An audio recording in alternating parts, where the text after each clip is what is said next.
Hey, everybody. Happy Wednesday. Happy working on it Wednesday, the it being your business.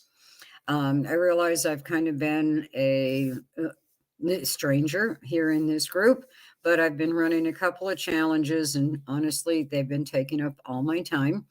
But think I'm through with challenges for this year, or at least for the next several months, and I'm going to spend a lot more time here in the group.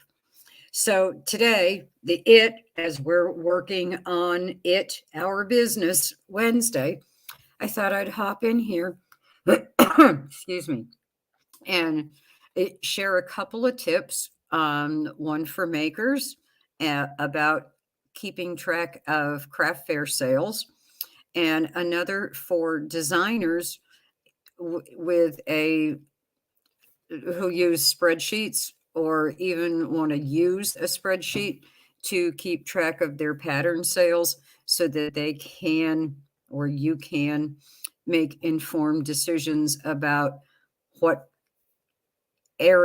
what types of designs you should be creating. So let's start with the makers. And there is a whole blog post that went live this morning, and here's the link to that. It talks all about keeping track of sales at craft fairs. Now, if you're like me, oh my God, I am so rusty when it comes to going to do a craft fair. I mean, let's face it, the last couple of years with this pandemic have been like the pits. All right. So last fall, I did a very small vendor fair locally. And prior to that, the last craft fair I went to or that I did, I made up my mind that just a detailed inventory list of everything that I had for sale with prices really didn't cut it. So, I mean, it worked really great if somebody bought just a single item, but when somebody bought two or three items, well, I had a hard time matching up what was sold with the PayPal receipt for the money. So it was always a struggle. So last year, anyway, I digress. Last year, when I decided to do this little local vendor event, I decided I was going to try something new. And I decided that absolutely every finished item that I had would get to the craft fair with two tags. Sorry, everything's backwards. So the first tag, and I just did this using a Microsoft Word template to create business cards. On the front, I included my logo and my website address. And I left this empty space here where I could handwrite the item name and the price. Now, on the back, I have a couple of different things. One is a warning for a choking hazard if it's an amigurumi. All right. And it says clearly that the item contains plastic eyes and a plastic or metal washer. And even though the eyes are labeled child safe, they're still considered a small part.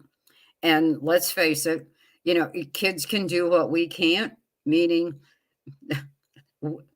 if we try and remove a child safe eye, we have to resort to a screwdriver and a pair of pliers, for God's sake. Kids, on the other hand, they'll find a way. Okay. So I have that warning on the back of amigurumi. And on any of the dishcloths or hand towels or placemats or whatever that I do with 100% cotton, I put care instructions on the back. Okay. So I use this as a hang tag, and I do it instead of a business card. And that's because, well, we all know, we go to a craft fair, we hand out business cards. Where do they end up? They end up in the trash. Business cards are not cheap. So I decided I'm just going to do something simple for a hang tag, and that works really great. But last fall, I added this second, very simple, very inexpensive hang tag that I got, and I think I bought them at Kinney Drug. Um, and what I do on this, I write the item name and the price. So everything leaves with two little tags. When I sell something, as I'm wrapping it up, I rip off this one, and it's really easy. You just yank on that little string and it comes right off. And then um, I have this shorthand, C for cash, PP for PayPal, or you could even use P, V for Venmo. So here, right here on this little tag, I have a record of what was sold and how the customer paid for it. Now, when somebody buys multiple items, well, you rip off all these tags, you staple them together, and on the very top one, you put your little, hen scratched payment codes. I take and I throw these in the bottom of my cash box. And when I come home and do my books, everything's right there. I can easily match up the payments from via PayPal with what I sold. So I thought I would share that with you because God knows there's always a zillion freaking things to do at a craft fair, including keeping track of little kids with sticky fingers who absolutely have to touch everything, and the parents who don't keep track of those kids, as well as that shifty eyed teenager who keeps coming back to the booth, won't talk to me, and won't make eye contact. So we all have enough stuff to do at a craft fair that implementing a simple little process like this is really going to help you out. I found it worked really well, even though I was chief cook and bottle washer that day. So that was my little tip for keeping track of sales at craft fairs. Hi. Sorry, I'm going to have to mute this for a minute.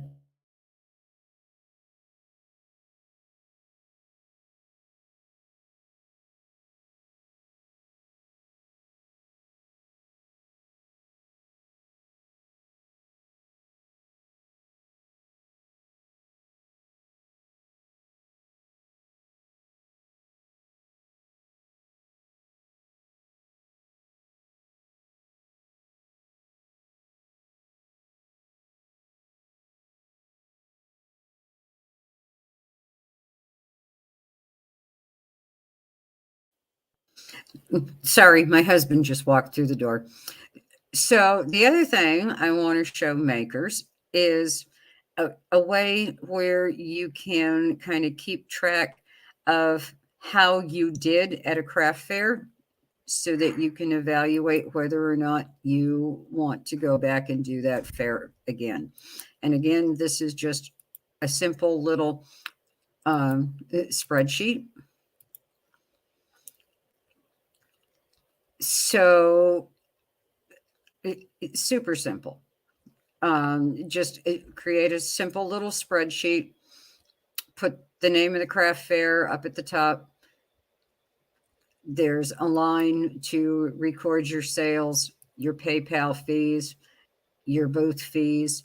If you had to drive, there's your mileage costs, and then a spot to enter any other costs, like maybe you needed to buy yourself lunch or whatever. And now you have this nice little record of what you paid for the fair versus all your costs to get in, so that you can evaluate whether or not you want to go back to that fair again. Okay, so now here's a tip for all of you pattern designers.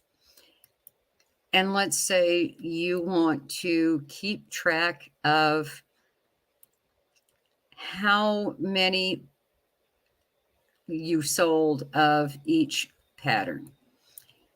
You can create a very simple spreadsheet,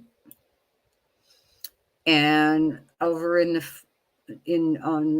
one column put down the name of each and every pattern that you sell. And then once a month, when you enter your sales, count up how many of each of those patterns you sold over all of the platforms. Make sure you add a total so that you can see how many you sold each month. And then you can create a total that will add up the amounts for each month.